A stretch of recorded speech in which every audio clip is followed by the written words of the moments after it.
Okay, 7 o'clock, we'll call the regular village council meeting, October 16th, 2025 to order. Let the roll call show that trustees Cavendish, Dean, Cook, and President McCann are in attendance, and we have Ager attending via Zoom. I don't see Joe or Will on there. Okay, item 2 is going to be approval of the agenda. Any amendments or additions? Any from the council? Okay, hearing none, all in favor of the agenda as presented, say aye. Aye. Any opposed?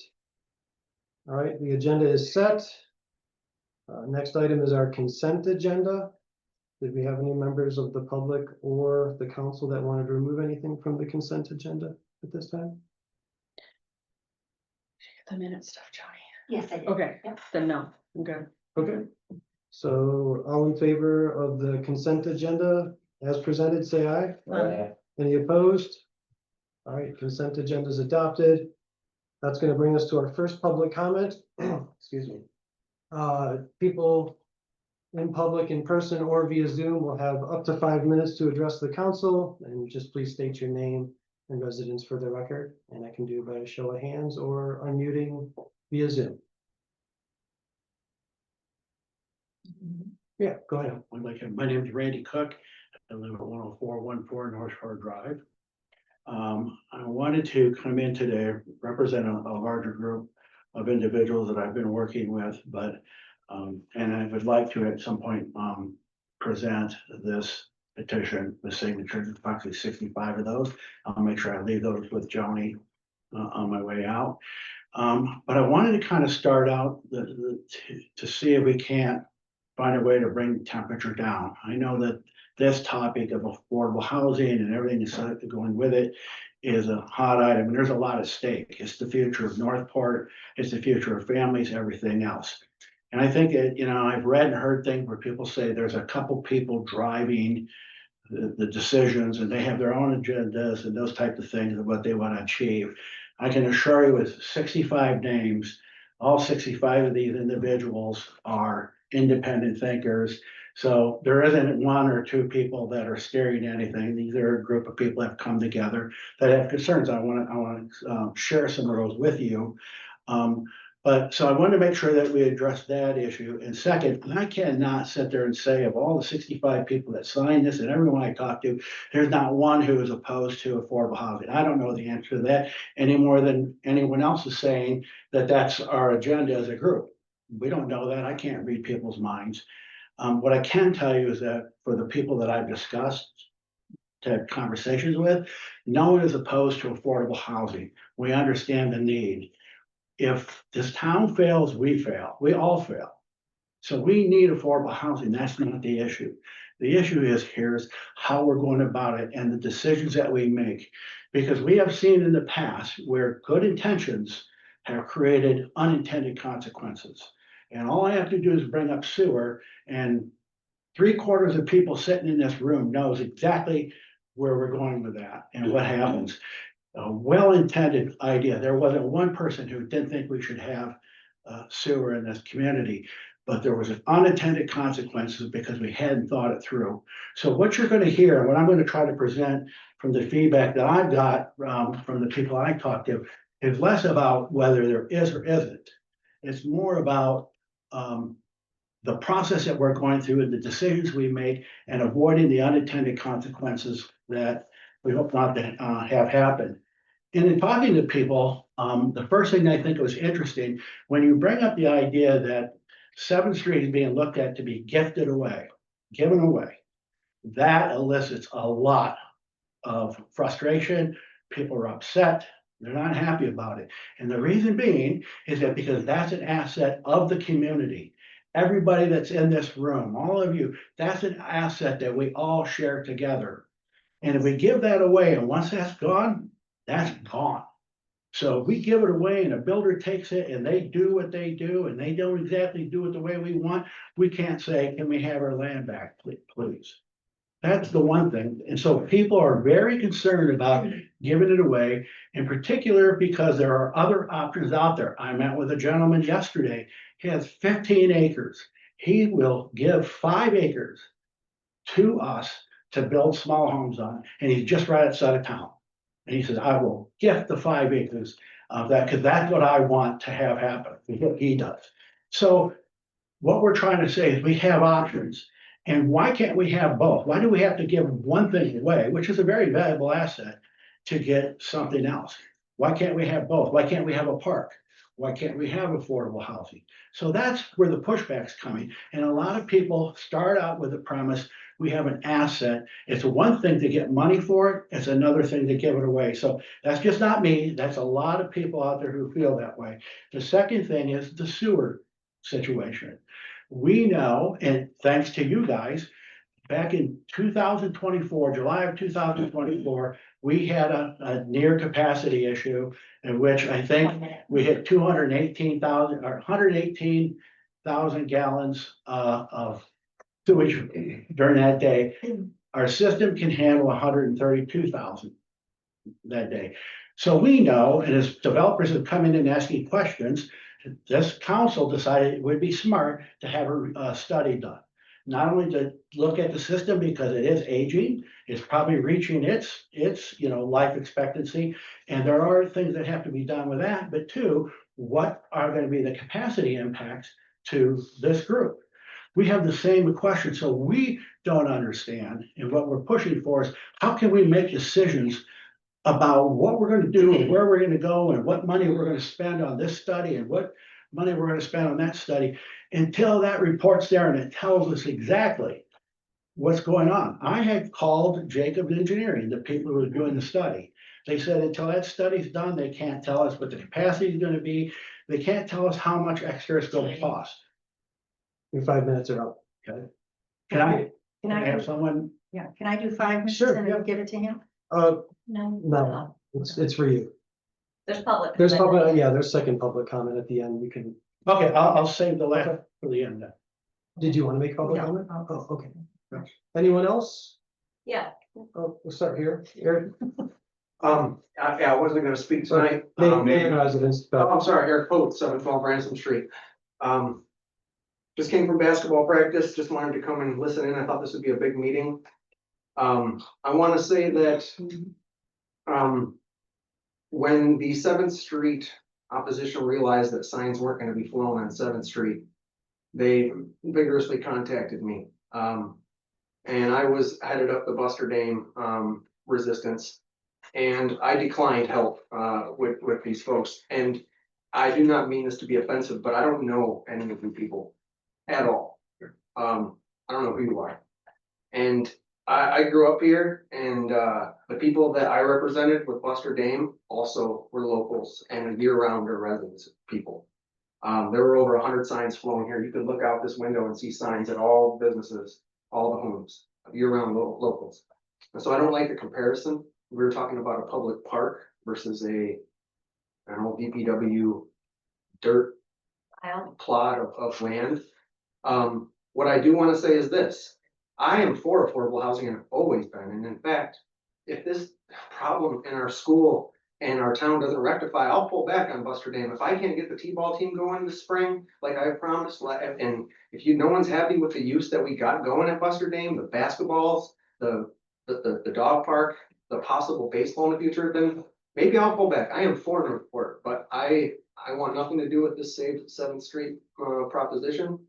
And I decline to help, and that's where I stand. I think a small, I think some affordable housing is needed in Northport. I'm excited for what the township is up to. I'm excited for what the council's up to. I'm excited for what's going on south of town there. And there's a lot of options that are happening. Maybe Buster Dam will come up in the future, but don't even try right now. Thank you. Thanks, Eric. Yep. Did you want to? Yes, my name is Christy Fisher. I live at 183 Southwest Street. I was born and raised here, so I've lived here 44 years. I run a family business. I'm 3rd generation. We've been in business for almost 55 years. I'm the chair of the Leona Township Community Foundation, and I am the secretary of the Township Planning Commission. So I would say I'm very involved. I've also been a affordable housing advocate since 2018, before COVID. So I used to be part of a group that tried to get people to be first-time home buyers. And now that's pretty much not a reality for anybody else that it could ever have been. I would definitely say I'm pro housing, I'm pro, Eric, I'm really happy to hear you talk because I was pro Buster Dame, but I'm with You're you. addressing the council. Oops, Thank sorry. you. Anyways, I am pro housing. I think there are other options on the table and that's great. I think we need all the options. And I think it is strange that the most opposition comes from the people that will be looking at the affordable housing. And I actually read an email that said, those people don't need to be so close to the water. So I would like to say I am a affordable housing recipient. I bought my house in 2012. I own our business. And everybody else that I know in this area that has one of the very few affordable homes that were available would be people that are heavily involved in the community, that work at the school. And 4 or 5 of them are small business owners. So I would say those people should be wherever they want in this community. I think they would be great neighbors and you guys would be lucky to have them. Because right now you have a pile of dirt. And if it's money that you want, what do you want for that 1.2 acres right now? 100 grand? I mean, that's not the difference that these people will bring as far as value into this community, into our workforce, into our schools. And I just feel like it's a no-brainer. I also know that some of you getting signatures are getting signatures under false pretenses. Some of these people have gotten signatures under false pretenses. I actually brought someone here today that was signed that because they were told it was going to be a massive development going up there. And as far as I know, you guys haven't even voted to allot any of it to housing. So there is no massive development, right? So that is a lie. So some people are being lied to get their signatures that you're turning in. I've got the signatures of 8 to 10 business owners that employ about 80 to 100 people. So I could get 80 to 100 signatures if I need to. And that's it. I yield. Thank you. Anyone else in person? Yeah, go ahead. I'm Laura Pelchick and I live at 207 East Fifth Street. And very happy to be there. I'm kind of down by the water too. I love it. It's wonderful. I would love anybody to be able to walk around Northport and be close to the water and be able to have a house. It's a struggle sometimes to get things. I struggled as a single mother, as a situation where it was really hard and I was finally able to buy my own house and then get another house and then get this house right in Northport where I was raised. I graduated from Northport School in 1978. And Joe and I walk around a little bit and that area that you're referring to, a possibility of having some housing, apparently it's just on the table whether you could look into some housing there. And from my understanding, it was still being able to keep the back part as a park or a wetland preserved as such. I like win-wins. I think that that spot in the little curved out view that it is with mature trees blocking everything, even when the construction's happening, I think it'll block out stuff happening from the neighbors. It could be a spot for a couple little townhouses, whatever you decide. I'm not here to do a plan and say, I'm just saying, I'm for that spot. I think it's beautiful. And I think people who are first-time home buyers or affordable housing people who could use that help shouldn't be dictated where they should go. They should just go where, people are willing to give away property in some place. Then if people are willing to allow this to happen through the village, that's maybe giving it away, I don't know. But it seems like win-win to me. That's all I have. Thanks, Laura. Anyone else in person? Yeah, go ahead. Yeah, hi, Don Sheets, I live on 4th Street here, and I moved up here in 2011. I grew up in Saginaw, Michigan, and I'm a dog and cat repairman. Been self-employed since I was 26 years old. Went from being self-employed to having multiple locations, hired other veterinarians that turned it into a business. Where everybody benefited, especially the public. Retired in 2018. I started a low-cost vaccine and spay neuter clinic in the neighborhood I grew up in. I still have a home down there. They just raised my SUV to $9,100 on the house. So I know all about struggle. I didn't acquire a business from my grandfather and my father. I built it from scratch. And I'm really against Mine either. and the, I wasn't referring to you. So I don't have a problem with, true philanthropy is voluntary. And what we're talking about here is not, attainable housing or affordable housing, but subsidized housing.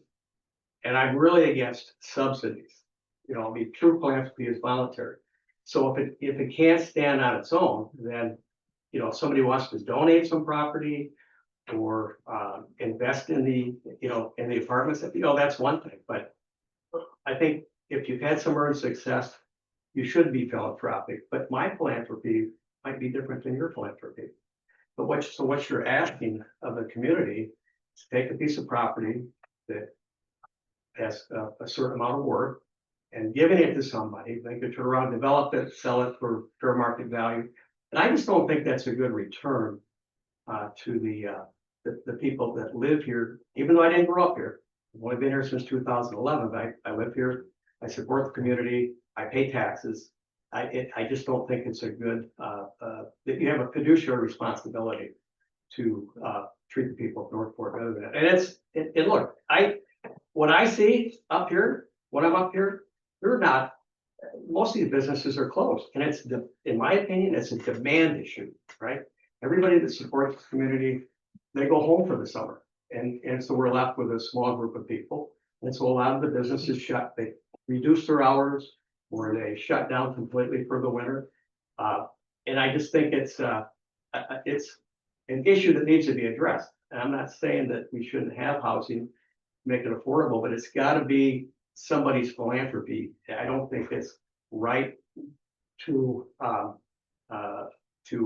it subsidized by the general population. So, thank you for your time. Thanks, Don. Anyone else in person want to make public comments? Anyone in Zoom want to make public comment? Susan, is that Susan Ager? You. Can she make? No.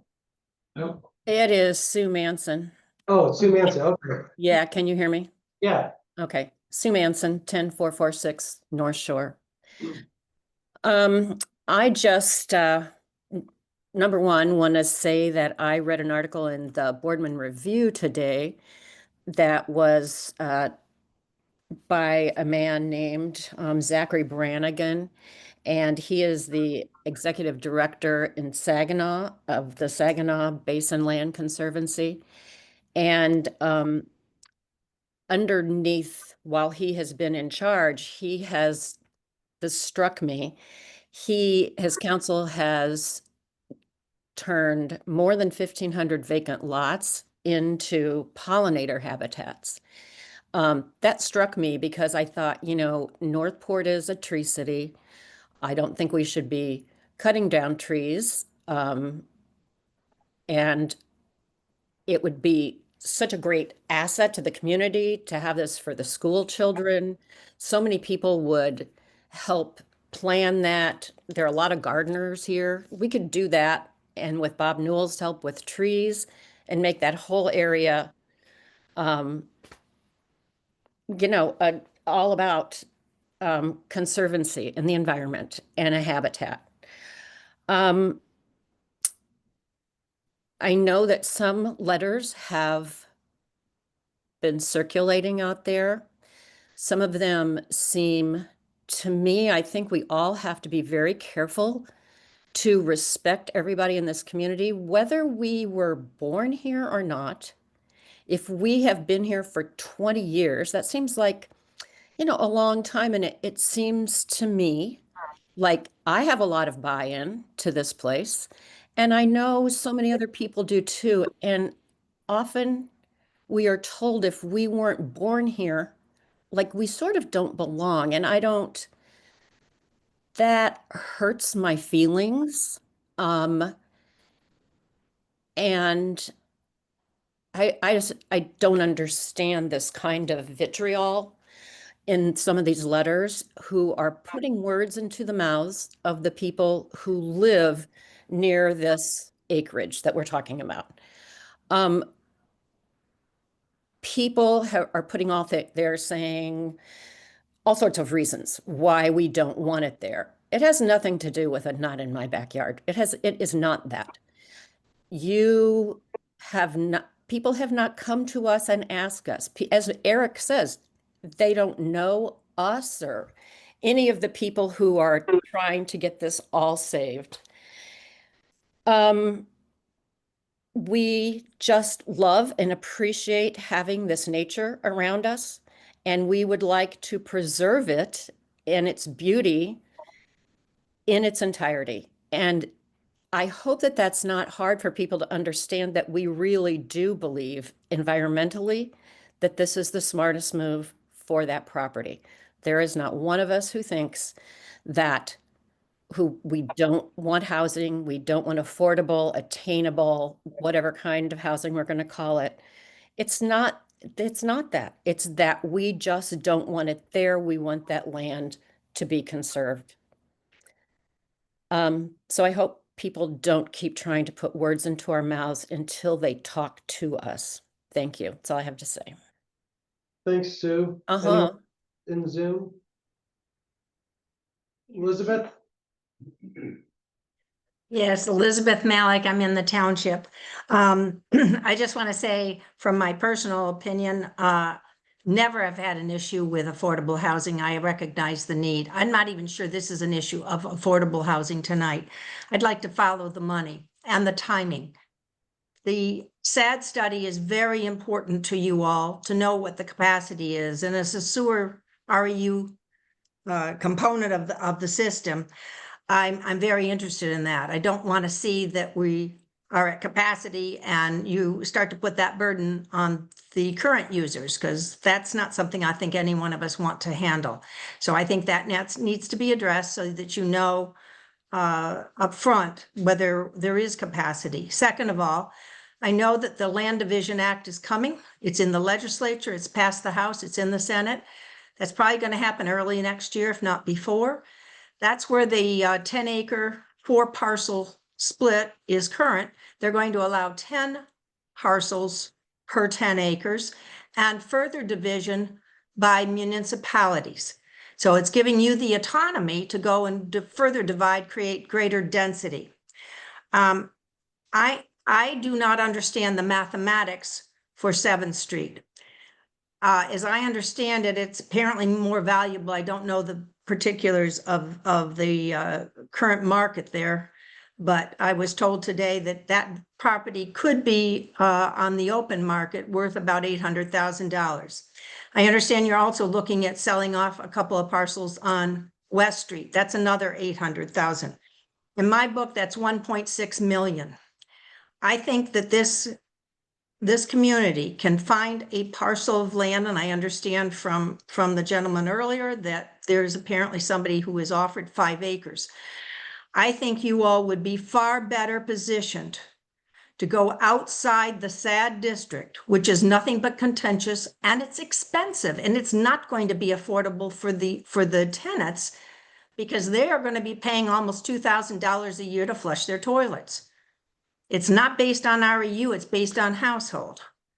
So I don't understand pushing through for the SAD district when you could take that $1.6 million, put some in your coffers. You could even set aside to do other projects, but certainly you can find land, or you can even find donated land, and you could certainly put 6 houses in that donated land or more, and they could be on septic systems, because there's nothing wrong with the septic system. I've had 3 houses that have had them, they're fine. It's when they were close to the water, there might be other variables, but if the land perks, there is nothing wrong with a septic system. So I would encourage you to at least pause long enough. I don't have a problem with the splitting of the property tonight, because as I understand it, you're looking at putting it as a park and you're dividing it per the survey with the front parcels being separate. But I do have an issue with the timing of anything regarding affordable housing until you talk with NCV, you wait for the land division, and you wait for the SAD capacity study to come out. That's my 2 cents worth. I know you guys are working hard, but I think this is put a little bit putting the cart before the horse, and would like to encourage you to look at all options that might be available, that might be a win-win for both affordable housing and the Northport community itself. Thank you. Thank you, Betsy. Anyone else? I think Susan does one. Susan, you want to make a public comment? Yes, thank you. First, I just want to explain to the public why I'm not present. 2 weeks ago today, I fell in the garage and broke my femur, so I'm unable to walk and unable to travel. So therefore, that's why I'm on Zoom. I also want to thank everybody for showing up today to make their comments on Zoom or in person, whether you're a lifetimer or whether you're newer to the community. I myself am new. I've only been in Northport for 25 years, but it's great that you all are here to participate. Thank you. Thanks, Susan. Anyone else in Zoom? John Weber. Yep, go ahead, John. Okay. Hi, this is John Weber. I'm 603 South Shore Drive. Listening, came in late a little bit, so we're still in public comment, correct? Correct. Okay. I have two things I want to talk about. One is I know that the dam is an agenda item tonight, and I want to raise the point that many people are aware that there's an initiative within the community to rewild the river. And I would encourage the village council to engage with some of those people and get them to weigh in. This is a community and they have a voice, and it's not a trivial amount of people that are interested in that happening. So I understand this first stuff is just doing an assessment on the dam's condition. I know that you were advised that it was susceptible of failing in the not too distant future in a few years. And so I like that you're moving forward with that. But there's another group, or there's another view within the community that I think should be heard and should be engaged as you guys move forward on what's going on with that. Second point is this affordable/attainable housing. And I've thought this stuff over and I don't know all the details very much, but one of the things that does not make sense to me is talking about the housing in a community that does not have affordable/attainable living culture. There is not an affordable grocery within our county. Yeah. If you look at Hanson's, you look at Tom's, you look at Deep's, these are all, their prices are 25 to 50% higher than they are in Traverse. These are your daily staples.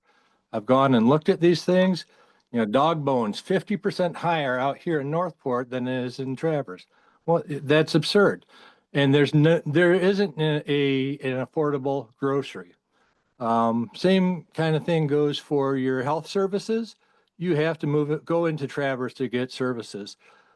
And there's nothing around here, or not much. And another point I want to bring up is if you are here year round, more likely than not, unless you own a business, you're going to be carrying multiple jobs. Once that tourist season ends, the jobs dry up and you're going to have to look for something else. Where are you going to end up going? You're going to be going back into Traverse City in the wintertime. Our road service rarely plows north of Sutton's Bay until the end of the day. If you're doing a commute in the winter and you have to go in those early hours, that is not a fun thing. I've been here, I've done that stuff. And so, to kind of distill it down, you're talking about the housing, but if someone is going to be going into that housing, they're on a budget, they're on a fixed budget. They are counting their pennies, maybe not as tight as something that's subsidized, but they are limited. And are they going to want to pay 25, 50% more for their basic supplies out here? No, I don't think so. It doesn't make sense. So I'm not hearing in any of these discussions about what's going to be done to change the community culture that makes it affordable to live here for those people beyond the housing. The housing obviously is a big issue. But once you're here, are you really going to come up here? Or would you rather have a house within, let's say, 35 miles radius of Traverse, because that's essentially what we are, where you can go into Traverse and you can buy groceries. You can buy more groceries for your family. You can save that money so you can get into a better situation. That stuff doesn't add up for what I'm hearing. So as you guys have these discussions, it would be nice that someone addresses that. And I will be quiet. Thank you. All right, thanks, John. Hi, Chris. Can I Oh, go? Yep, sure, go ahead, Virginia. Hi. Good evening, village council members and members of the public, neighbors. Name and residence. I know I said your name, but name and residence for the record. Yep, it's coming. My name is Virginia Foley. I live at 10149 North Shore Drive. I can send this in to you afterwards too, I'm reading. I'm speaking today in favor of Resolution 2025-17 to divide the 7th Street parcel and designate the northern 4.7 acre portion to become a permanent village park. Responsible development can coexist with environmental stewardship. I commend the Village Council for coming up with the compromise to divide the parcel and preserve the majority of it for parkland. I think it's worth mentioning that the current use of the 1.2 acre portion of the parcel is where DPW stores piles of dirt and mulch, and there's often overflow boat trailer parking too.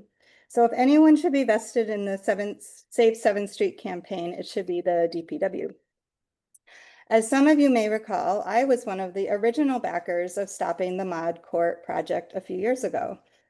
And I also was vocal when the rezoning proposal to change approximately 17 acres zoned conservation and recreation to residential came up with the Fleece Road parcel just earlier this year.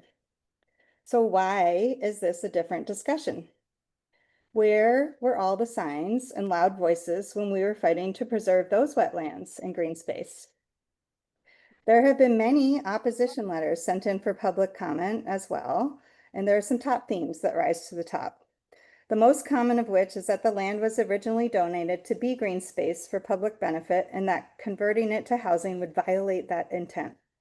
The village is proposing to retain the majority of the land as green space and only development within the DPW space. So that seems to be a pretty fair compromise, in my opinion.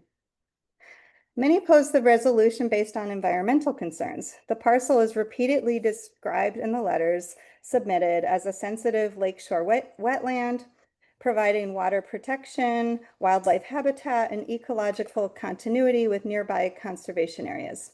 This part I don't understand because the 1.2 acre portion of the parcel that will be designated for development was cleared many years ago, and as I've already mentioned, is currently in the use as DPW storage.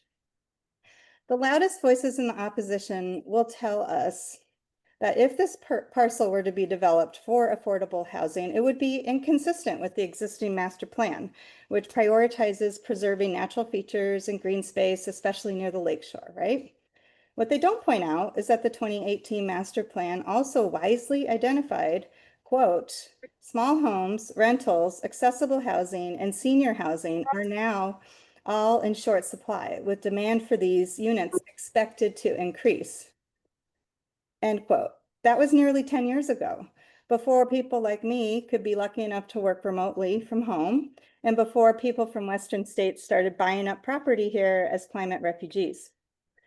Several letters actually go so far as to question the equity of whether public lands should be transferred or subsidized for select future homeowners or developers, suggesting that doing so could line the pockets or create unfair advantages over residents who purchase their land at market rates. But I ask you, if working people can't afford to live here, what's left in the community? I'm really glad we're talking about this tonight as a quorum, because unfortunately there's been a lot of misinformation being disseminated around the village. I've heard people question why the building needs to be so close to the water, not for environmental reasons, but related to public access to the lake. Other people are being told with certainty that the building style has already been determined, when that's not the case. I don't want to be inflammatory, but by being able to easily poke holes in the opposition's argument, I'm left thinking that this is a fight about class. And that makes me incredibly disappointed and uncomfortable, because I want to think better about my neighbors. The bottom line is we cannot sustain our beautiful and charming haven if we do not proactively, collectively come up with a plan to increase the options for people with multitude levels of income to be able to live here.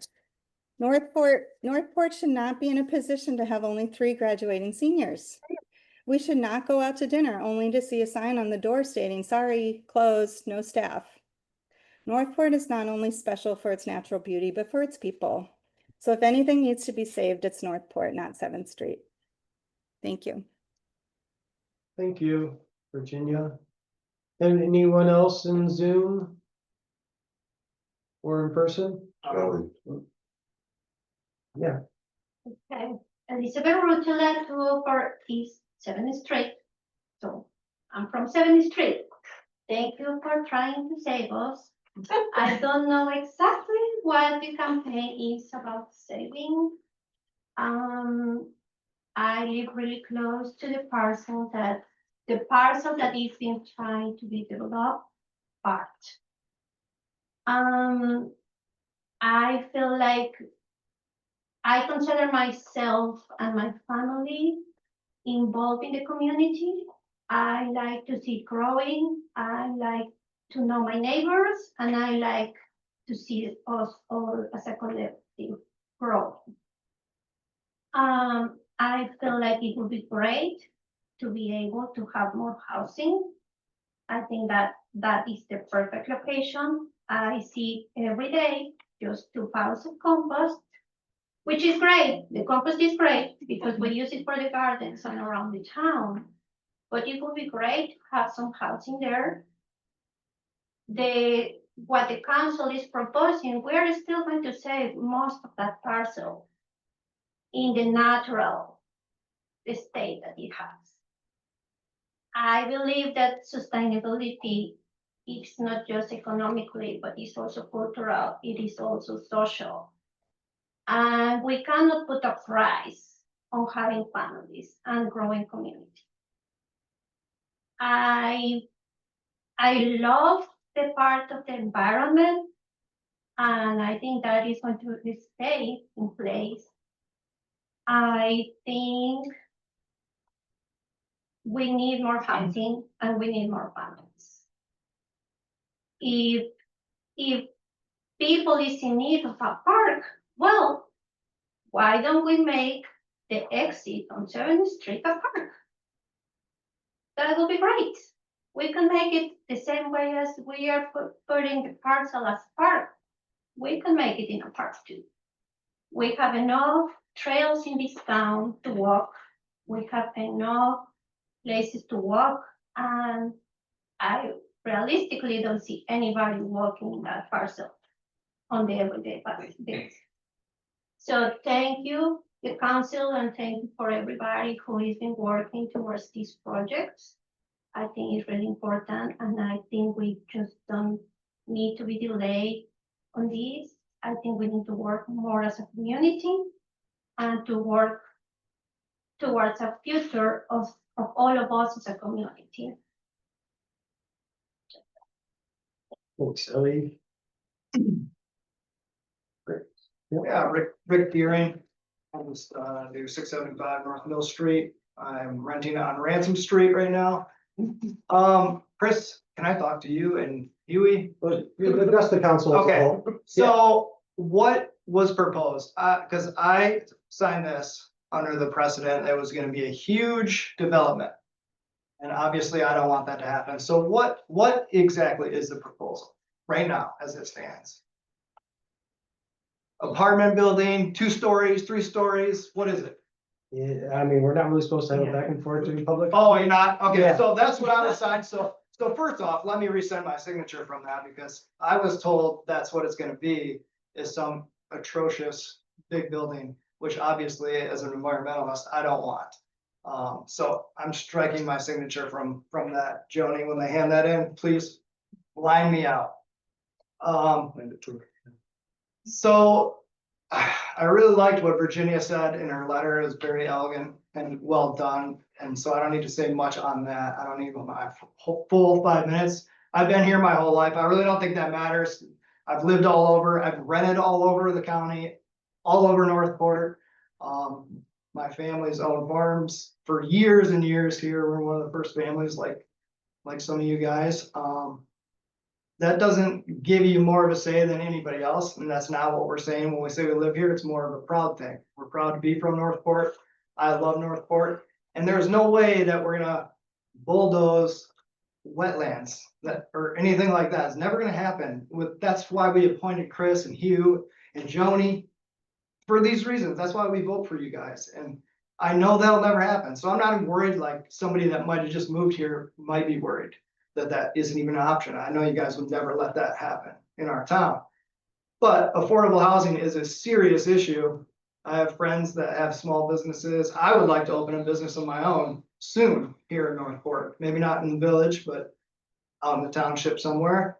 And having people able to work your businesses is a huge issue. And that's probably why, some of the doors shutter here in the winter. People gotta stop. I mean, Eric Ulchin, just go ask him. Just go ask any business owner. Anywhere around Northport, that's what they're gonna tell you. I get some of the opposition, but if you look and you listen to Virginia, I'm just gonna echo her letter sort of, is if you listen to the addresses that were in opposition, and then you listen to the addresses that people that aren't, it's very clear that this is about wealth versus not wealthy people that can't move to this area. It's so clear to me, and I have no dog in the race. Besides, I love Northport. I don't have a business yet, but I think it's very important to just listen to what you're hearing here today as council members. And I know you already hear it, but I'm just gonna say it is just pay attention to where this opposition is coming from, and indeed, in fact, that it's not gonna be some atrocious 3-story thing. It's not a bad idea.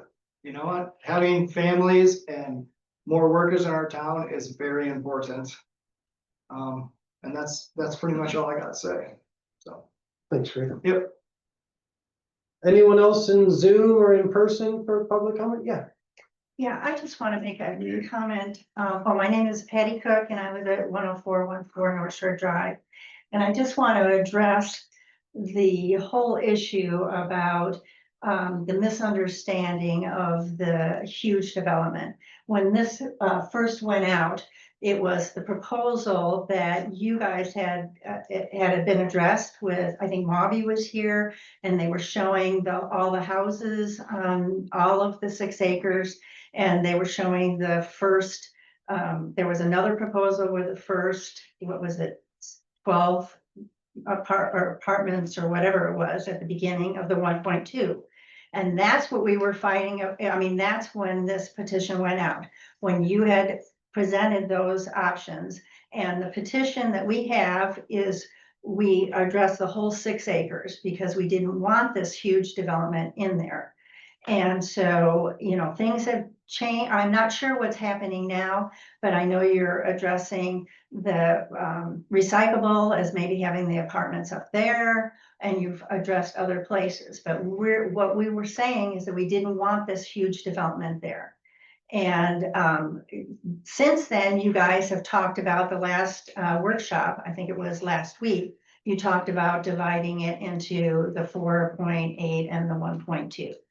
And we would love that. That would be great. And saving that one land, and it was all donated at 6 acres for park. We would love it if it stayed that way for the rest of the community. But our problem right now with the 1.2 is we don't think you should give it away.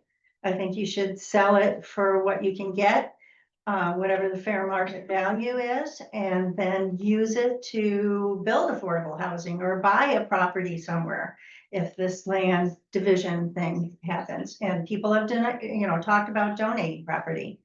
But I just wanted to straighten that out because that's where we were coming from in the beginning. Thank you. Thank you. Clarification? Anyone else in person or in Zoom? Any other Zoomers? I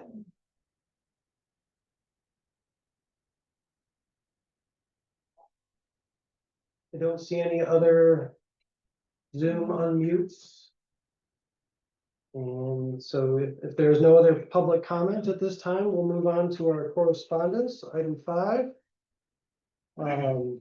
Numerous letters in the Dropbox correspondence regarding 7th Street. Some for and some against. Roughly 10.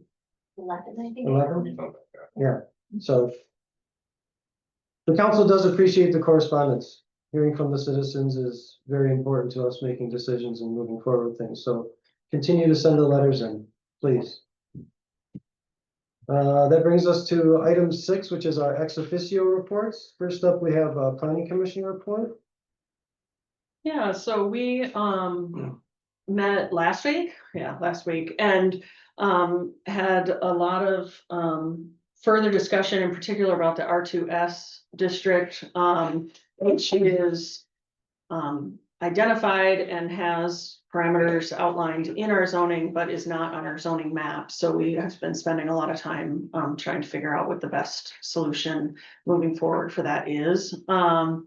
Because they were not adopted at the same time, even though that was really the intent. So we're kind of trying to work through that. And then we have the introduction to the master plan and the first section, some drafts, which we've been working on, as you guys know, for several months, with discussions and survey and input. And those we put out there and have discussed and have some further revisions that we're going to be working on, but we are then moving forward with getting the draft of the next section ready for our next meeting. So people that are interested in that, it's in the Dropbox, and also you can attend planning where we talk about that. I have one question. Sure. Is the planning commission using any consultants for the draft? We are for not. the master plan? We are not. around? Okay. We're not, and that has been discussed many, many times, but we have felt that the value of using a consultant, we used a consultant for the zoning ordinance, Mhm. and were frustrated at many points, and it was a lot of money, and we did Wait, true. a huge amount of the work. Okay.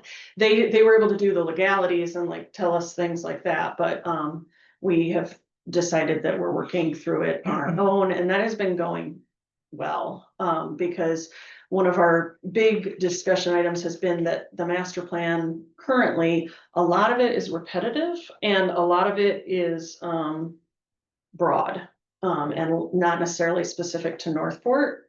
So we've been working to try and help reduce some of that repetitiveness while also making it more specific and actually talking about Northport versus this is boilerplate that you probably could find in a lot of master plans that was copy and pasted.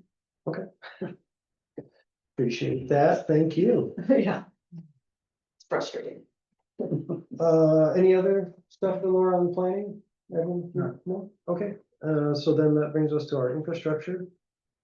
Anything for infrastructure? There's nothing new for infrastructure. We talked about stuff at the work session, and that's, I mean, we're working, we will be working to figure out the CIP, the capital improvement plan. And we haven't started that yet in planning, but that's something that is coming. We're just trying to kind of figure out what's the best way to handle that and make sure that staff is working on the infrastructure asset review aspects, so that that isn't something the planning commission needs to do, but rather integrate with the other CIPs and figure out so that we have something to present on that. Cool. All right, thanks, Laura. Yeah. Marina liaison? Yeah, the harbor master's report is in the Dropbox. As of yesterday, they're closed. There's gonna be a lot of work planned before spring. I think Garrett's gonna be talking with the harbor master. But other than that, nothing else to report. Yeah, it looks like quite a few dock post replacements. Yes. Pretty soon here too, we're gonna talk about rates for next year. Yeah. Have it at a work session. And maybe some policies to consider. Complaints about e-bikes, things like that. Rates are not dictated by anybody other than us, correct?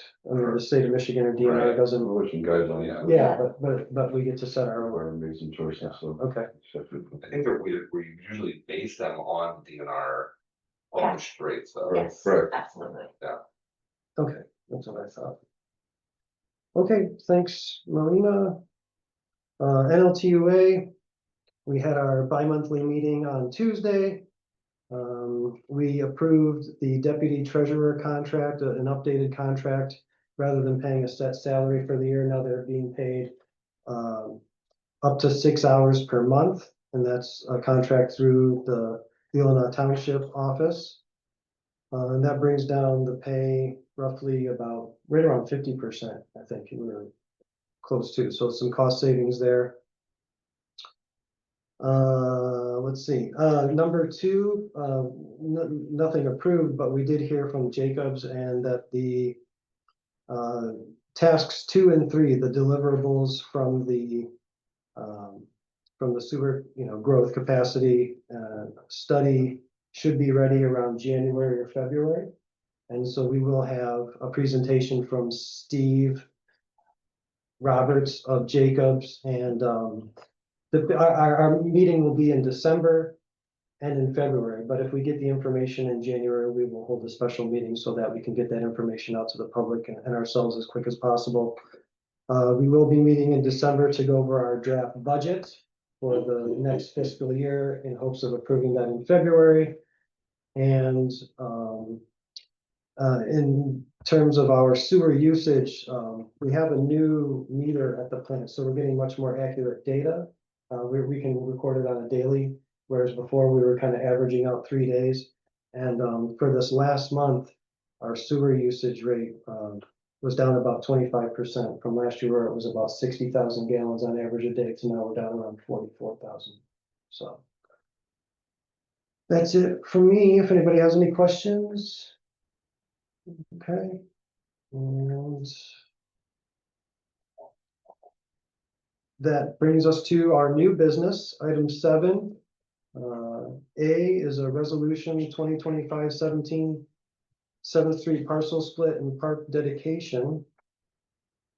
If anybody wanted to make a motion, we could have some discussion regarding the resolution.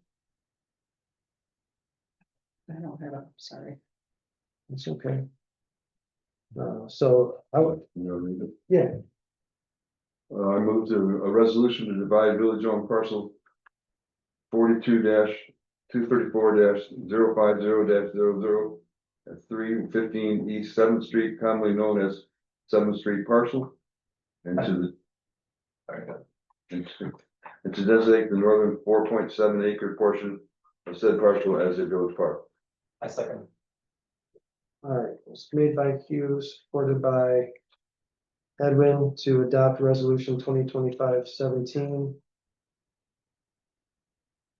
Any discussion?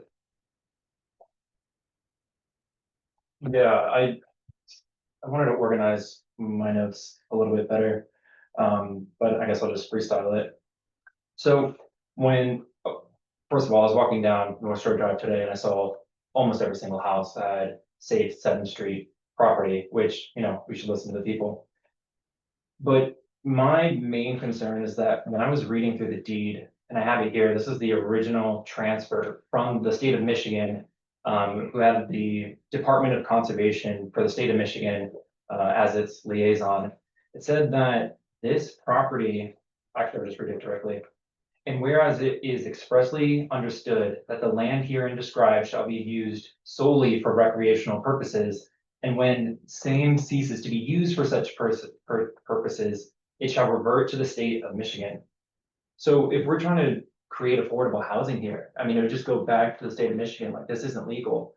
Because we're looking at the quit claims deed that happened in 2021, where the parcel was split so we can build the DPW building. But that wasn't legal because it's not recreational. It was reverted, so it doesn't have that protection anymore. That was done in 2018.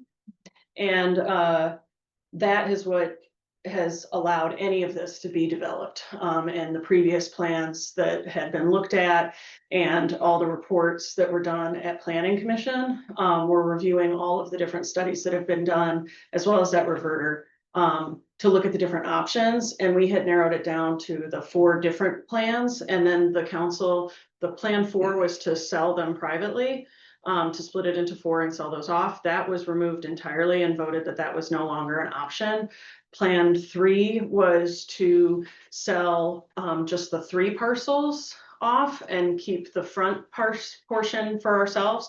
That was decided in 2023, maybe, that plan was not going to be an option anymore. And then that was off the table. And then what was left was plan 2 and 1. Plan 1 being that we would preserve and renaturalize and turn it into a park or something of that, but it would all be natural, and all be back to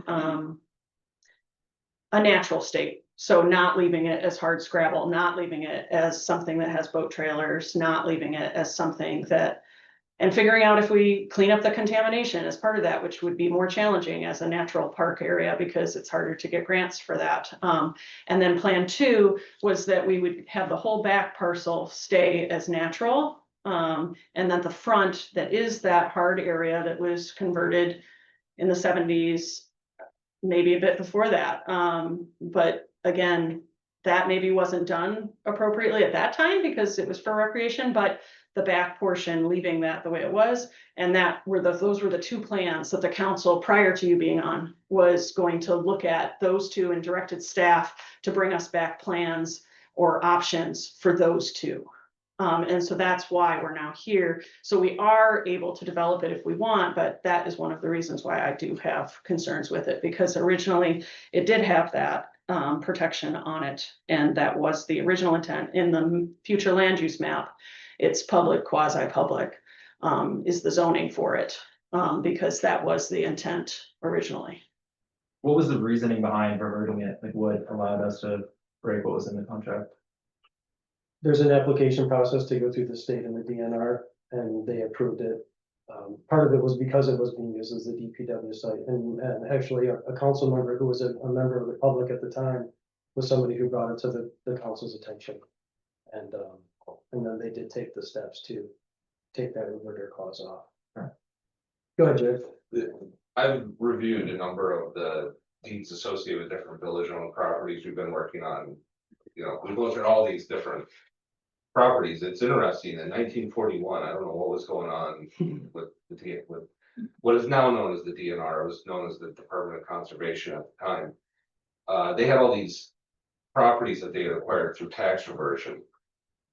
There were several that, in fact, I'm surprised as I look back through them, how many were involved with this. It was the West Street parcels, the High Street parcels where the Children's Center was built, the 7th Street parcel. There were a number of parcels, including some of this the original Northport plat, that the village acquired through that process. So it's quite a few. I mean, if you add them up, I'd be curious to see what that total is, but I suspect it's 12, 15 plus acres.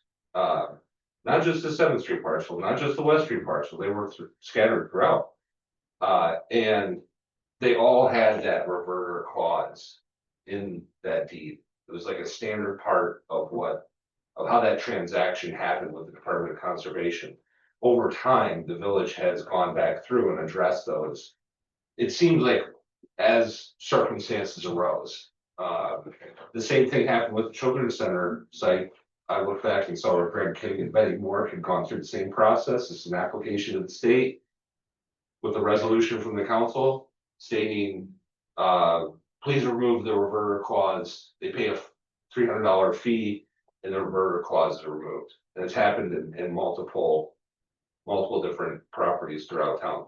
The 7th Street parcel just happens to be the last one where that seems to have happened. But I wanted to give some context that I thought was really interesting to see historically how that came about, how the village came to have these properties. Those reverter clause, generally speaking, are no longer applicable for current and future development purposes. Not to say that, you know, something you can consider and take into account as you deliberate. But legally speaking, it doesn't bind development moving forward. Makes sense. I guess, and then like my last point is, I don't know, like, we're not gonna have it as like a pile of dirt. I mean, I think we all wanted to turn it into something beautiful, and I saw correspondence, it wasn't directly from Bob Newell, but it was in an email, I believe it was from Mary B.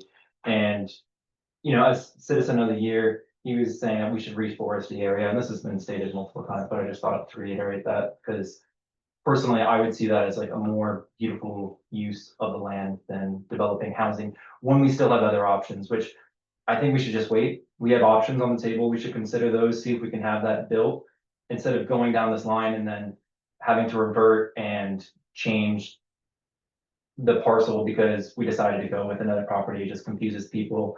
It's not a very linear decision-making process. I don't think we should vote yes on this. Okay. I just happen to disagree only because we haven't made any commitments on 1.2 acres. We're just protecting that 4.8 acres so that nothing can happen there. Is it not currently protected after No. the revision? Okay. It's not protected at all. So, yeah, to me, I absolutely support this, because I want it protected. So, and to me, like, protecting this now, while we're still working through, I absolutely agree with you that I think that we still have a lot of different locations that we're looking at, and a lot of different options that we're considering. And I definitely personally don't think that we should commit until we've decided that that's the right one to do first. Because I also agree that we need probably as much housing as we can get. I know that there are studies that show we need 37 units, 38 units.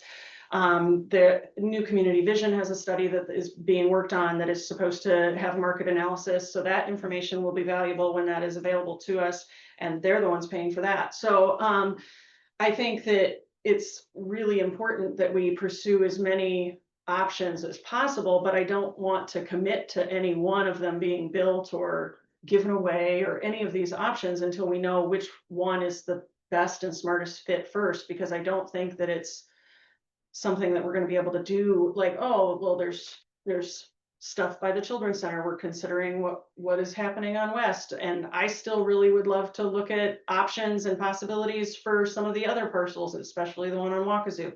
But I really think that until we have a better understanding of what is the best fit to try and shoot at first, especially when there are other housing options that are coming together, not because I think that those replace the need for us to do anything, but because, like, if this is going to be a large lump of single family homes and this is going to be townhouse apartments, then what is the best fit based on the lands that we have, a lot of which might be single family homes, just because of their locations.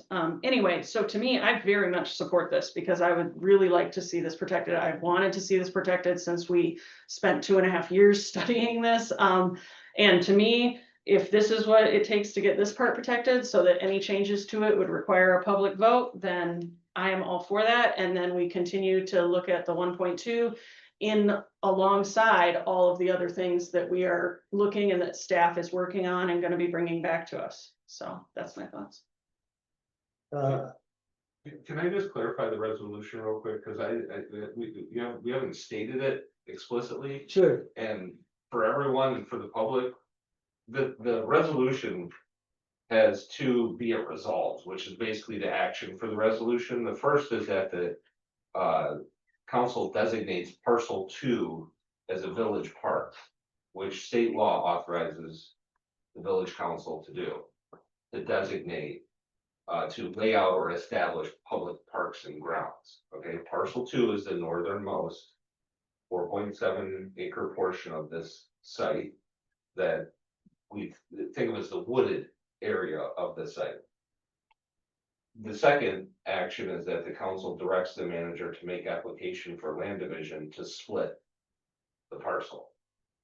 Because currently it's one parcel. We're splitting the lift station parcel is split out, and these surveys are attached to the resolution. And then there's the 1.2 acre parcel that would need to be split from, once the village council designates a park, to your point, Laura, in order to dispose of that property in the future, it would require a referendum to dispose of a park under state law. So that's why it creates quite a strong restriction on disposing of that property. I feel it's stronger than what it had before. And I mean, so those are the I actions. think that's it's a harder step to get the entire public to vote to do it than agree. it is to submit the $300 fee and form. I remembered another It's question. designated a park and future directing the manager to take action to split the parcel, which is another series of actions that go through the land division committee and the village council. But it's those two things. Designating the park and directing us to move forward with splitting. I did have another question. So one of the things so doing this doesn't finalize the split, right? Because we have 2 ordinances for land division that are somewhat overlapping, and so then it has to go to the land division committee, which I already called and asked you earlier, but if you could remind who is on the land division committee and how does that meet? Like, when will that happen? It's the village president, planning commission chair, and zoning administrator form a 3-person committee. In the land division ordinance, it states that a lot split requires the land division committee to approve it. The village council also has to approve it, so it creates. So this is something that we've talked about before, the fact that we have these 2 conflicting village ordinances. And I know that it had been discussed when Jim was here, that might get cleaned up during codification. Is that something that they're still gonna do? Is that something that we should try to take care of sooner? I mean, because we've been aware of this problem for a while now, and it's not so much a problem, it's just like more steps than it necessarily needs. Like, it doesn't say by law we have to do it, have two committees, right? Yeah, like we've talked about, my concern is that there could be a conflict. Where a land division committee approves something and the village council doesn't. Or vice versa. Or vice versa, and I wouldn't want to try and wade through that challenge. To see how to resolve that. Well, It's that's not a why fun one. So it would be best, we should, I think, if nothing else, modify the land division ordinance so that the committee doesn't have final authority for approval. And, we can do that right away. It obviously takes a process of going through the meetings. It's probably more of a preference, I would say, because I think you could move forward. I don't think you would have issues moving forward with this split. Yeah, I don't wanna hold this Yeah. up. I just wondered if we should switch it before the codification is done. The codification is not going to fix that. Okay, so we should probably, The work on council that. will need to take action to do that. Yeah. For sure. so is that something we can decide tonight, or we need to just put it on our agenda? Not today, yeah, I just. Well, we can't do it tonight, I know, I Right. just mean. We It's can on put his it list. on a future agenda. It's on his list, add it to your list. Get it to your list. Always a long list. My last question for Laura. So there was correspondence from Heather Smith, the Watershed Center, Grand Traverse Bay. She's the Grand Traverse gatekeeper. She encouraged the village to consider the environmental fragility of the 7th Street property. In your experience, how long would a survey to determine that it's environmentally safe to develop there or not? Well, I mean, we had phase 1 and phase 2 environmental studies done on that property. I mean, and anybody can look at those. Those are out there. They are now old. I mean, they're considered out of date, totally. And the contamination, some of it was water like it's in the groundwater. So it absolutely, like literally it says this could migrate out in a month. I mean, they don't know. And the next step is a phase 3 study that's very expensive and, was discussed at planning a lot. Should that be invested in or not? And the reason that we didn't recommend that and the council didn't decide that at the time was because we weren't sure what we were gonna do with it. So like to pay for a very large study when you're not sure what you're planning to do. But I think that, if you were looking at cleaning or clearing the contamination, I'm sure they would have to look at it again because studies like that, from what I've been told, when we've been looking at it, like a year, 2 years, and then it's not considered necessarily accurate. It's 5 years old. Yeah. Yeah, and it's 5 years old at this Wetland time. delineation Yeah. only lasts for about 3 years. In regards to the wetlands on the property, it sort of depends on what map you look at. Some maps, through the wetland inventory, basically anything north of 7th Street, all the way almost out to the Bight, on some maps are considered wetlands and wetland soils. If you look at the state of Michigan's one, it's a little bit more condensed to the property just to the west of North Shore Drive as you head north down there. But the wetland delineation that we had done in 2020 only identified a small portion of what would be considered wetlands on the very north portion of that property, roughly between 6 and 10%. And so it's. As well as the water was the highest it's like ever been at Yeah. that time. And So, that influences things too. But what did come out of those studies, as she alluded to, is that there are contaminants in that old DPW site that I think for the good of the public need to be addressed and be cleaned up. And that can happen through brownfield redevelopment, whether it's for housing or a park. We don't need to necessarily donate it to the county to have that done. We can apply for that on our own. But transferring the property to the county automatically, sorry, had some oral surgery this week, so not talking very good, yeah. Makes it automatically a blighted property, so that can help expedite the process through the county. But I'm very much in favor of the resolution. I think it addresses a couple of the concerns that we've heard from the public. One, the environmental sensitivity and protecting the wooded area there. We have heard, and as someone who was a member of the Mod Court group, that I've been through this process and have walked back my stance on that. I am in favor of keeping as much green space there as possible. And when the resolution does talk about allowing us to look at potential development, it doesn't say that we have to go with one person. It doesn't say we have to donate it. We could sell it. There are some community land trusts that would buy the property. It just gives us the option. And what I said to somebody in an email was that my hope is that the conversation on this parcel can change from not whether or not we need housing in the community, but could this be an opportunity for us to do it the right way? And by involving the public, there's a lot of people here tonight because we all have a big love for Northport and we want to see it succeed. But I hope that the community sees this hopefully as a small compromise in the short term. And as we continue to work through the process on the 1.2 acres parcel 1, that we can try to, again, like, see if there's a right way for us to do this. It doesn't have to be a townhouse. We don't, the plan we're talking about was Jared sketched something up on a piece of paper. So we've still got a lot of work to do in terms of developing that site. It's just going to give us the opportunity to look at it. And I think that, again, I said this at the last meeting, I think we owe it to ourselves in the community to at least give it a fair look at it for housing. If it doesn't work, we do something else with it. But I think taking a look at it with an honest approach, and I think that's what everybody here is trying to put forth, is that we're trying to, go about this in the right way. And I think that this resolution is a really good first step to let the community know that the green space there is important to all of us, and that's why we want to protect it. That's going to be my 2 cents on that. I say one thing really quick and then Hugh can go. But if you've got anything, I just want to say that another thing that I think is important to be sure that not maybe everybody understands, but the contamination is completely contained on the 1.2 portion. There isn't any in the wetland area in the back. So that was it. I just want people to be sure they're clear on that. Any other discussion? If none, okay, let's just move down real quick.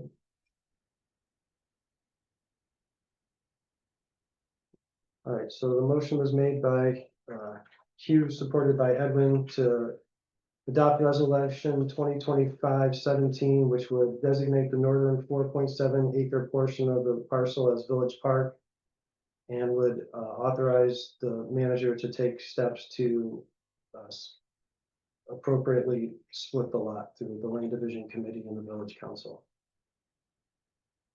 All right, let's see, roll call vote starting with Laura. Yes.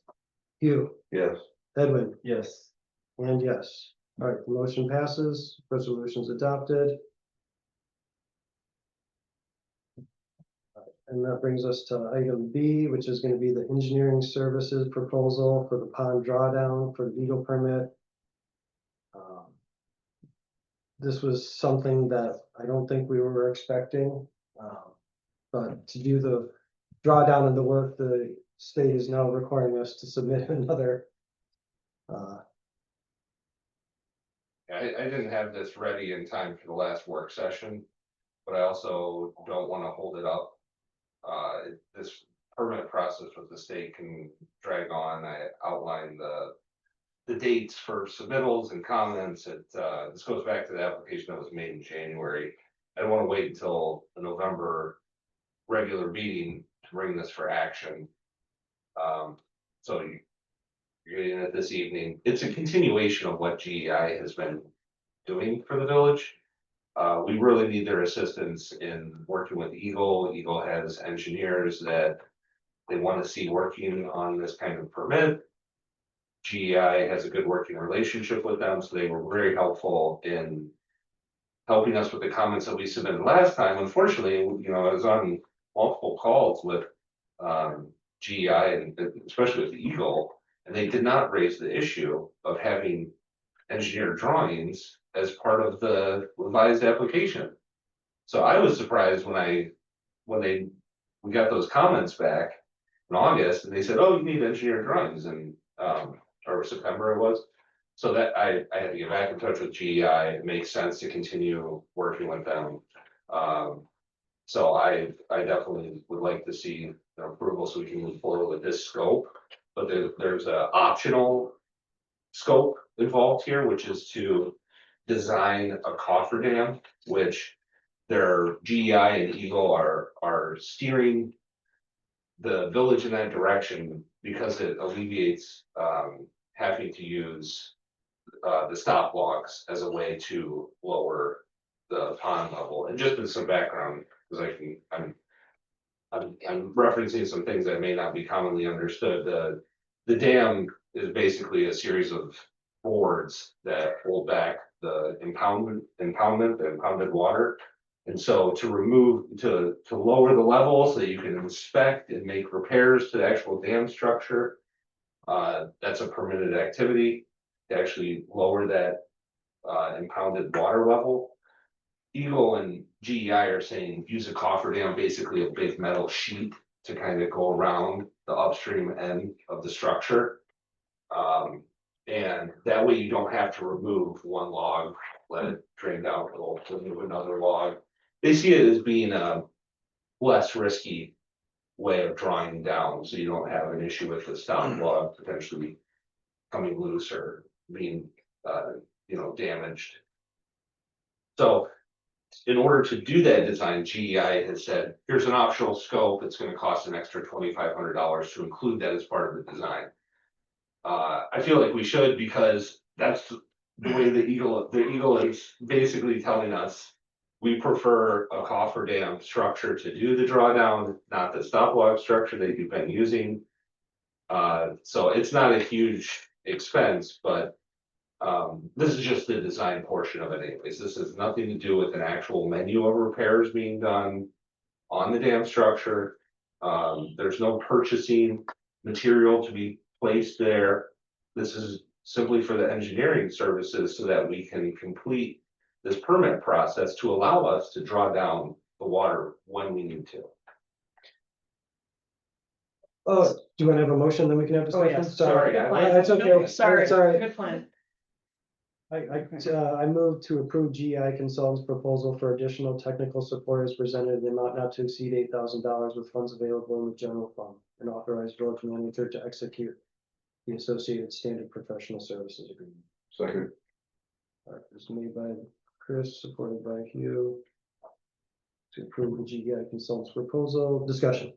So it's your understanding from Eagle that they are leaning towards the cofferdam, but then GEI included the cofferdam as an optional thing. I mean, we've had so many submissions and waiting several months. And then them telling us, this is like, what, the third time on the same issue? And every time it's coming back with needing more reports. So to me, if that's what they're leaning for, I'm not even sure why it's optional. Like, if this is what they're saying they want. Like, if we don't do it, wouldn't they potentially, is it your impression that if we don't do the cofferdam stuff, and then Eagle comes back to us in 7 months or whatever timely fashion they get back to us in, that, oh, actually, you know, we're not gonna approve it unless it's a cofferdam? We can get the permit approved without the cofferdam. That is absolutely possible. Eagle will not dictate down to that level of detail Mhm. in terms of how what we're asking for a permit and how we're going to draw it down. However, they have a way of encouraging you to move in a certain direction. And it's often better to just go with that because then you have less scrutiny, less. Well, and we can't price what it would cost us to do it either if we don't have the plan.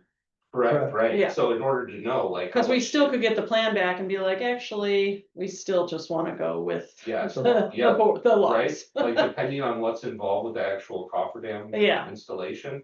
But it's intended to be, the way I understand it, it's not a permanent application. It's something that you bring in. When you need it. Yeah. Yeah. When you need it. So it's not. Just like he only draws down when he needs to. So I mean, the boards are there or they're not, you know? Yeah, right. But I hope that answers the question. Like, it's not something that the Eagle can dictate to that level. But when they give you those hints, it's like, yeah, okay, I think it's probably better to kind of listen to the hint. And also, unfortunately, this is just a process that you often see with Eagle where it's a little disjointed. Like, we'll have the first. I don't think it's a little, Submission. to be honest. I think a lot. This was like 2 years ago now. Yeah, this is 2 years, same process. The problem that I see, I've had this, experience many times with Eagle.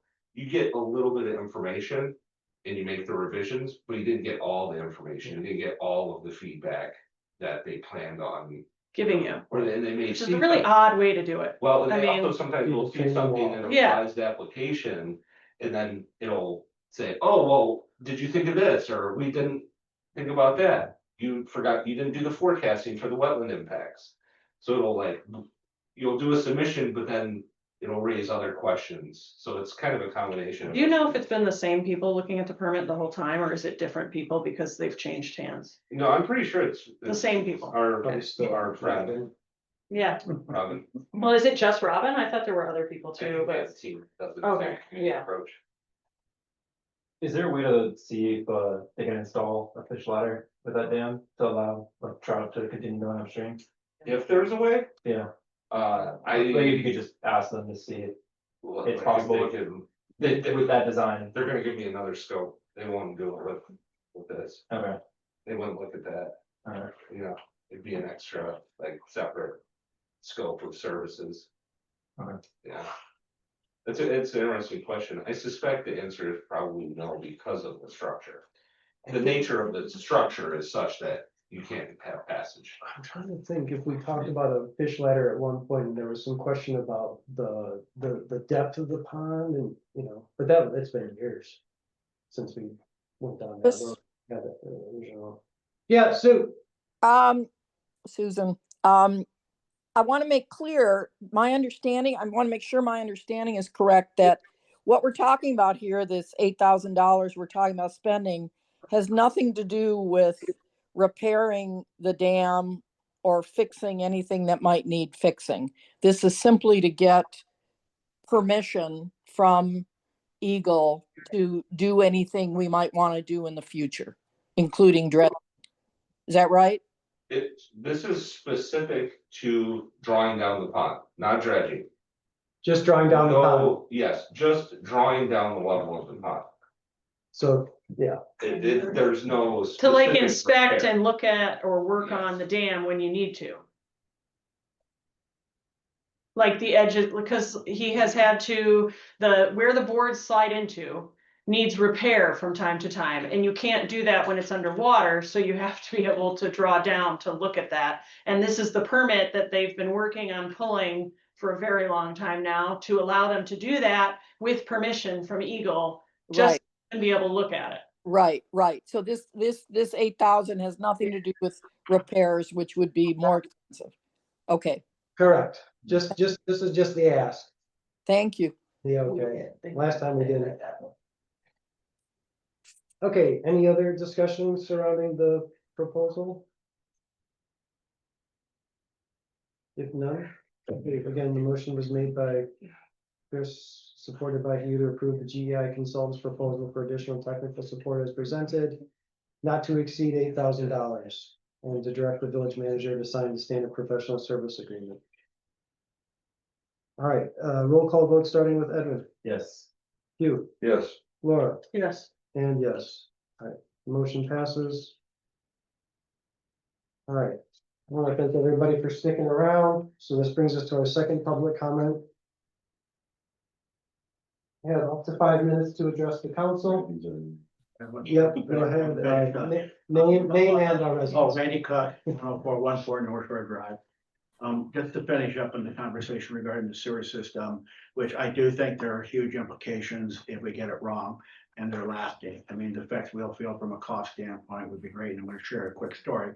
But I also want to let you know that Jacobs Engineering has volunteered on October 22nd to meet us at the sewer facility, to give us a tour, to talk about some of the work that's gonna need to be done on it, as well as have conversations around expansion. If that happens, what does that look like, et cetera. I know a lot of people can't make it, but if you can, I really think it's gonna be worthwhile to go there and learn something. I mean, if this is a concern, we should learn something about it. So I just want to make sure I made that announcement to everybody. It's October 22nd at 10 o'clock.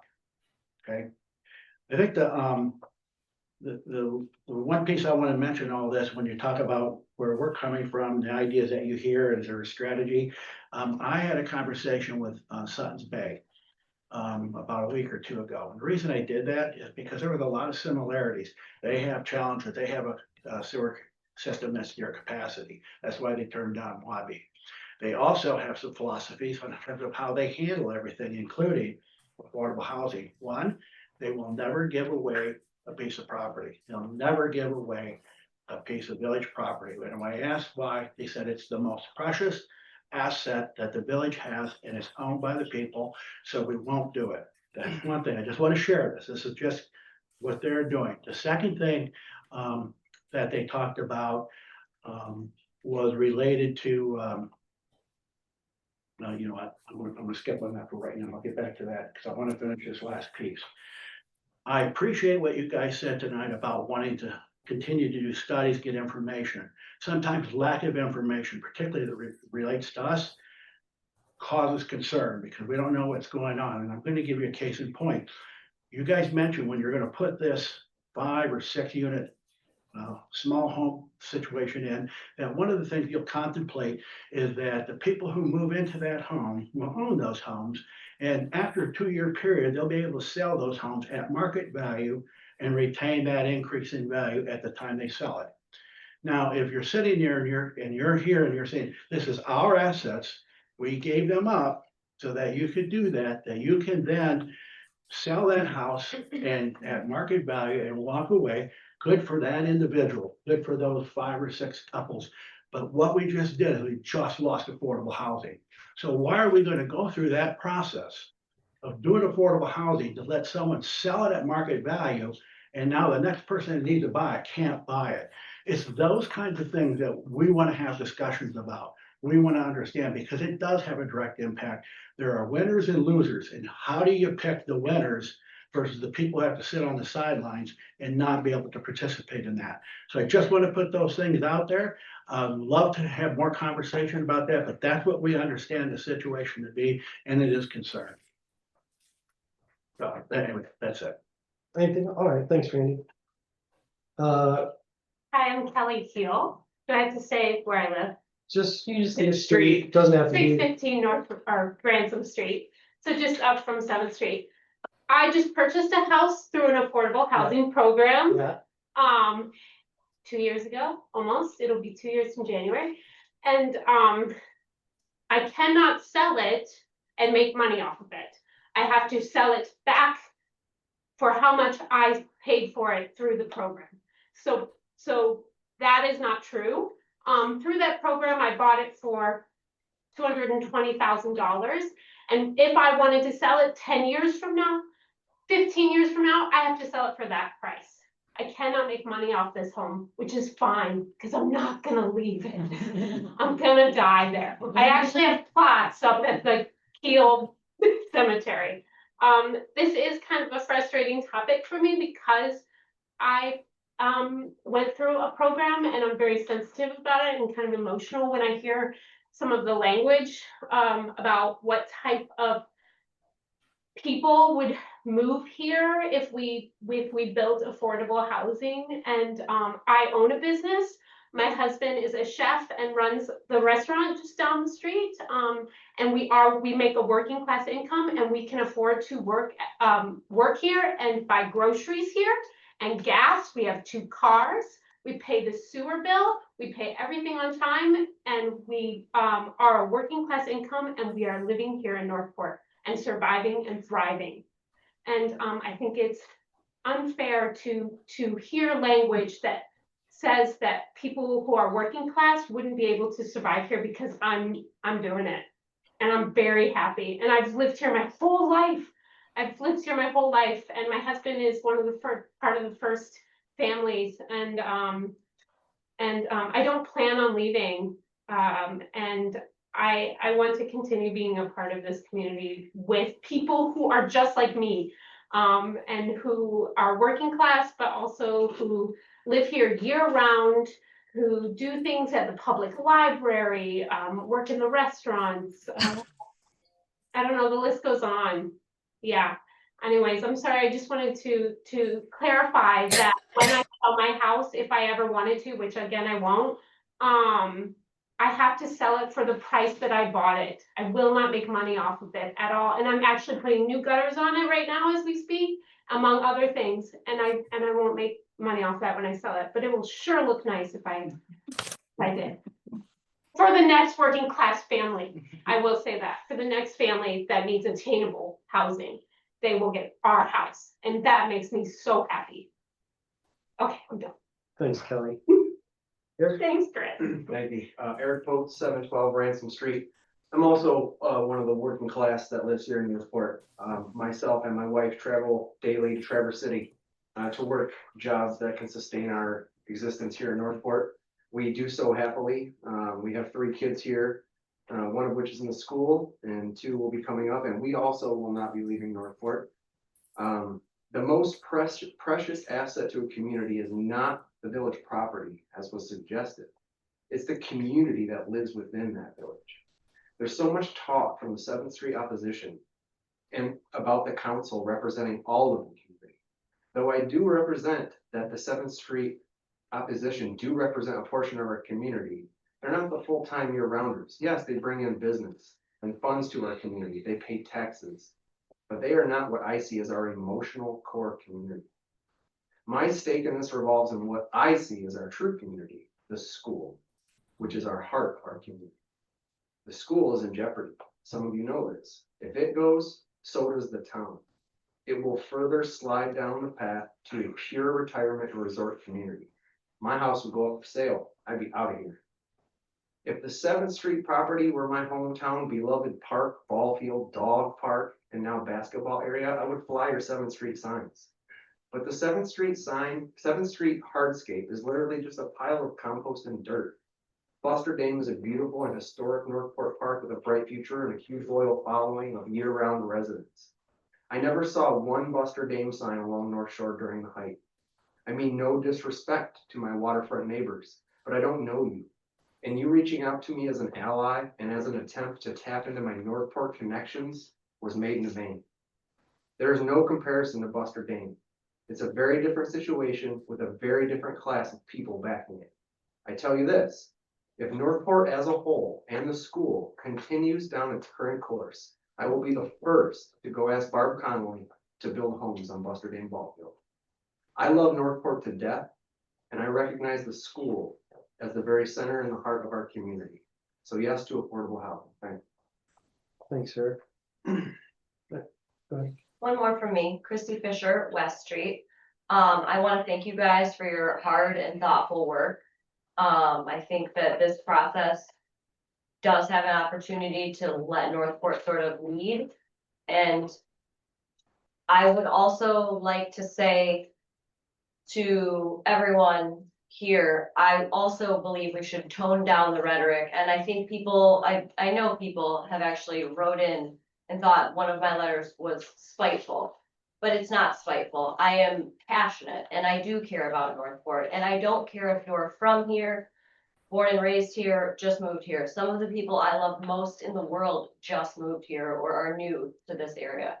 I married someone who wasn't born and raised here. That doesn't mean anything to me. I just care so much about this community that when we keep kicking the can down the road on housing, which is someone who has attended, I think, like 50 meetings on housing in the last 7 years, all we do is talk. There's zero action. We just keep moving it. You know, maybe there's another project. Maybe somebody else will solve it. Maybe. Other communities are solving it. They're donating property. And this is property that was donated to us. So the real value would be in housing. I heard someone say, sell the property and donate it to housing. Why don't we just donate it to housing? And I think that would be the most valuable thing that you guys could do for our community. And that's it. Thanks for your hard work. Thank you. Go ahead. Really quick, Laura Kelcher, Dipsview. Win-win. I like win-wins. I just really appreciate that you put the park area in place. The birds will appreciate it too, and so will the undergrowth and everything, and our eye. And the front part, I appreciate that it's an option as a someday thing, as a something thing, and there are other options. And perhaps it could be housing for a couple families that could be in a situation where it's affordable. And they're in a situation where if they sell it, they have to sell it back to the, well, like I worked with Habitat for Humanity for years. You couldn't sell your house, you had to sell it back to Habitat, and then it stayed in Habitat. So there's Habitat for Housing could maybe look into doing that, and they take care of everything. But anyway, these are just thoughts. I just appreciate the park. Thank you. Thanks. Joanne, I saw you had your hand up on there. You wanna? Yeah. Thank you. Good evening, everyone. I've tried to sit quietly and listen to all of the comments, and I must confess to being very dismayed and disappointed at the accusations that have been flying against people that the speakers don't even know. And to me, you know, you're being asked to decide this issue on class and wealth. And I just think that you should not be put in that position. And that's all I'm going to say about that. But I did want to get back to the question that Mr. Dean raised, and you know, regarding the reverter clause. And I think everyone here acknowledges that a park, in order to sell land that is a park or remove that designation, you would have to have a majority vote of the electors in the village. And what is the definition of a park? According to the Oxford Dictionary, it's a large public green area in a town used for recreation. And the 1941 deed uses similar language. It says it is expressly understood that the land herein described shall be used for recreational purposes. And the deed that removed that restriction says the grantor releases to the grantee any restriction for park purposes and accompanying right of reversion originally established by the 1941 deed. Whether it was formally designated as a park, I think it could be interpreted to have been, for all practical purposes, a park requiring a vote of the people in 2018 when that reverter was removed. And I haven't heard in Mr. Ottenwest's discussion and recitation in response to Mr. Dean's comment. I didn't hear that a legal opinion was obtained to determine whether you could avoid a vote of the electorate by going to the DNR and conveying the property to them, back to them, so that they could remove the reverter and quick claim it back to the village, and then without a vote of the people. I just have questions about that, and I think you should have questions about it as well. Thank you. Thanks, Joanne. Anyone else for public comments, either in Zoom or in person? Yeah, Betsy? Yes, I think it was Kelly who said that she can only sell her house back for the value. I'd like to address that. It's probably in a land trust. They can put a lot of restrictions in those types of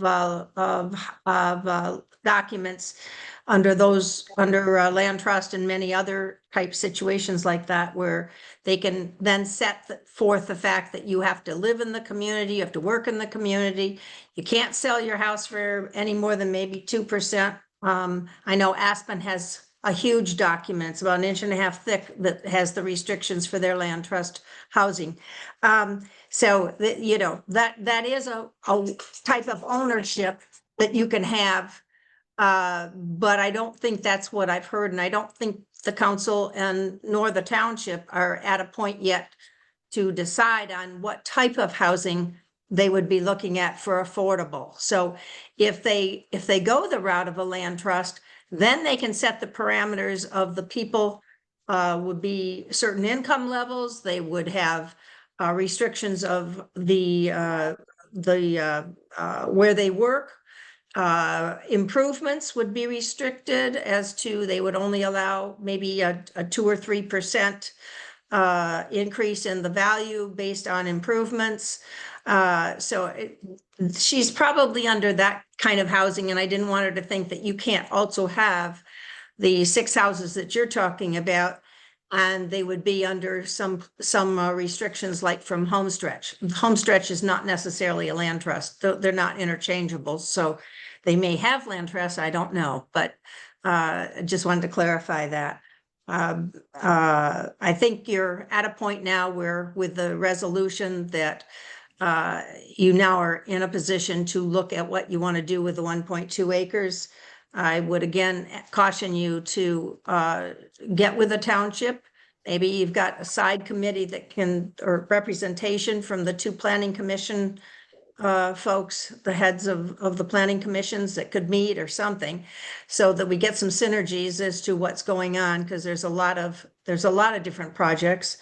And I would caution you to try and get the study from the capacity situation from Jacobs to have that as well, before any more money is spent. We can all talk, but talk's cheap. So I understand the need. I'm not in opposition to it whatsoever. I just want us to be smart about it, and would hope we would be. Thank you again.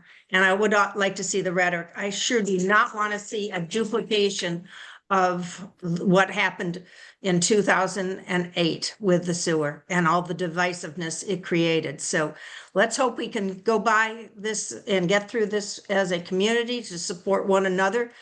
I've been here 50 years. I'm still a fudgy, I am sure, in some people's eyes. So I don't care how long you've lived here. It doesn't matter. It doesn't matter whether you have or have not. It doesn't matter where we came from. We're all a community, and we should bow together to make this a good community that will be ongoing for a long time. Thank you. Thank you. Anyone else for public comments? In person or Zoom? Is there anyone? Yes, Chris. Yeah, go ahead, Jane. Yeah, this is Jane Gale speaking as a citizen, not as the Planning Commission chair, but a couple of things. The publicly owned property on 7th Street is not generating any tax revenue right now. And even if we were to donate that parcel, it would generate some tax revenue. Whether it's at market value or whatever. And I think that there's been a considerable amount of comment about people who have been, born and bred in Northport and people who have not. And I think the distinction in my mind is how much have those people who were not born and bred contributed to the community other than paying taxes? And that's just food for thought. Thank you. Thanks, Jane. Anyone else? Yeah, Rick. I just want to thank you guys. You did exactly what we voted you guys to do tonight. You protected the land. That's awesome. And you also stepped back. It seemed like there's a lot of confusion. That's why I'm here tonight. I signed something where it was confusing to me. And I came for clarity. And I think you guys are doing a great job at looking into that. There's gonna be signatures handed in. Like I said, I signed something under the idea that like a huge thing was gonna be going in next to wetlands, and obviously I don't want that. But how many people else signed that thinking the same thing because of other agendas? And you can say what you want, but I know you're gonna look, take a highlighter and see where the opposition is coming from. I bet you it's all waterfront properties. Right there, just for 30 seconds of a drive home, they don't want to look at some affordable housing. If that was the case, maybe it won't even go there. That's fine with me too. I don't care. There does need to be affordable housing, and it's just so clear to me, and I know it's clear to you guys too. But thank you so much for doing your job. I feel really good about voting for you guys. So that's all I gotta say. Thanks, Rick. Anyone else for public comments?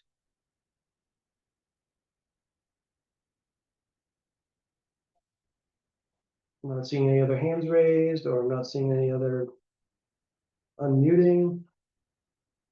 All right, that brings us to council comments. Any council comments? Yeah. I just wanted to say that, I know that at our last work session, we talked about having renderings or at least options to look at for the children's house property. And I have talked about the Wakazu Street, and one of my thoughts and concerns still is that a lot of the housing options that we're looking at are single family homes or duplexes or things like that. And to me, one of the only places where apartments might fit in town on public property is that lot. And I would really like people to consider, not necessarily tonight, but like if we are able to talk about it in the future again, at least with that lot, still looking to see what options could be there, and is it even remotely feasible to do something there that would allow that to be apartments instead of just parking. Because to me also, we're looking at all these parks and all these other locations. I would really like, I know that parking is busy in July, but that's 1 month of the year and there is parking other places. And I really would just like people to be open to that possibility, or maybe be willing to let the staff also look at what those possible options could be, because I think that site does have potential. So that's my thoughts. And I'm glad that we protected the back part. Thanks, Laura. Yeah. Edwin? Like everyone else said, I'm really glad that we saved the trees. That's a win for Northport. And I just also want to thank Laura. I feel like during this affordable housing process, she's been extremely methodical and not rushing the process. I do believe though, the council, I don't know if we should provide a newsletter or something, maybe to kind of just simply outline what we're doing more clearly, rather than just a Dropbox, to hopefully provide more clarity and, ease some of the tension between everyone. We have had a newsletter in the past. It's just not something that's been continuous. It was like when Callie was, yeah, it goes out with the taxes. Yeah, but anyway. Chris, Susan? I'd just like to encourage everybody who attended tonight's meeting to attend any future housing forums. We've had two so far. The first one fueled by anti-Buster Dame sentiment was hugely attended. The second one had virtually nobody who wasn't an elected official at it. And all of these questions, some of the issues that Randy Cook raised, these questions can be addressed to people. They can reassure you that people aren't going to get rich reselling their affordable housing. The other point that I want to make is that we're two more points. One is I'm with Kelly Fisher. We cannot continue kicking this kicking this can down the street. We have a perfect property on 7th Street. Not perfect, but it's about as close as you can get for development. I'm not sure I want to spend another year looking at 6 or 8 other options, or even 2 or 3 other. When we need housing, we need it now. Finally, the point I want to make is that we're not just, we're not talking about tossing these lots off for anybody to build on. We're working closely with Homestretch, which has built scores of housing units in our area over the last many years. They know what they're doing. They know what these things cost. They know who can afford them. They know how to attract those people. They're a nonprofit and they know what they're doing. So I feel confident in working with them that we won't be making some huge mistakes. Thanks. Thanks, Susan. You got anything? I'm just gonna refrain. Okay. And I just want to thank the council for their discussion tonight regarding the 7th Street resolution. And I want to thank the public for their participation. It's good turnout for a meeting, especially a 7 o'clock one. I think that I've made this statement before, but I think, we're working towards progress, not perfection.